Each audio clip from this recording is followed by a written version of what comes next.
Korean and Chinese Christians face ongoing daily persecution. In a recent conversation, Yeonmi Park was sharing some of the details about her story with Andrew Schultz. And a few of the things that she said really stood out to me. One thing she mentioned was how reading the Bible in Korea or in China is a crime. And it made me think about how privileged we are here in the States to read the Word of God. The Word of God has a unique way of showing us who we really are.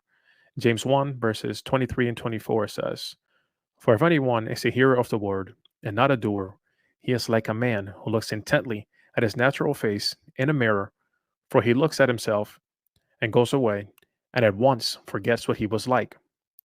Now we can see how this would present a problem in those countries. Looking at the word of God and seeing it, how it reflects how we are, and in their case, how they are and how they're treating the people, could present a bit of a power issue for those countries. Yomi shares in her story that as she is fleeing from North Korea into China, the only people that really cared were Christians. Now, I want us to consider and compare how people here in the West view Christians, how people here in the West view Christianity. Do they consider Christians to be the most caring? And I think it's interesting that this seems to have become more of a recent trend. History shows us that Christians were always caring for the people most vulnerable. We see this with the Roman Empire, and we see it all throughout history. Andrew shared also in the video, there was a group of Lutheran Christians who were requesting that a group of people in East Africa be allowed, more or less, to take refuge in Minnesota. That's something that's covered, right? It's not something that I personally hadn't heard of before. So it's just something for us to keep in mind and consider. Andrew also shared a quote that I thought was very powerful. He said, "Christians have an amazing compassion for people who are going through hard times." This is amazing. And I think as we look throughout history and reflect, we see this, right?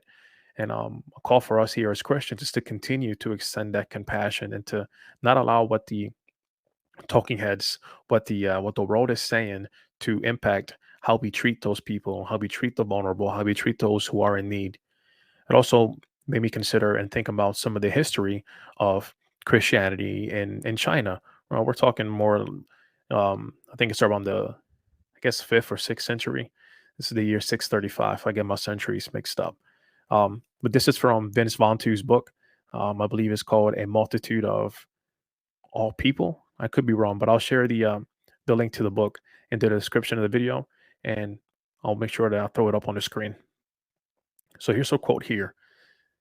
This is it's talking about a Syrian Christian. His name is Alopen. I'm going to read it here. "Therefore, when a Persian East Syriac Christian named Alopen arrived at the imperial court in Jian in 635, he was welcomed. The history and missionary activity of Alopen in China is recorded in the most significant witness for ancient Chinese Christian history, the Xi'an Stele, also called the Nestorian Stele. This magnificent work of limestone, standing over 9 feet tall, was created in 781 and tells the beginning of Christianity in China, primarily in the Chinese language, with some Syriac autographs and footnotes. The stela begins with a summary description of core biblical doctrines, including the Trinity. I want to make sure I emphasize the Trinity because you hear the word Nestorian, and I know that for us as Christians, it raises some red flags, right? The alarm bells tend to go off. The stela begins with a summary description of core biblical doctrines, including the Trinity, creation, sin, affirmation of both Old and New Testament canonicity, and the life and ministry of Jesus. Support for Orthodox Christian theology is clear, while other religious communities are critiqued. Again, this is 635 in China. Taizong hailed Christian theology as purely excellent and natural, and advantageous to mankind, calling for the promotion of Christianity throughout China and the construction of a Syrian church in the capital city of Xi'an. It is interesting that from the Chinese perspective in the Far East, Christianity was seen as a Syrian religion. Thank you for tuning in. I'll catch you next time.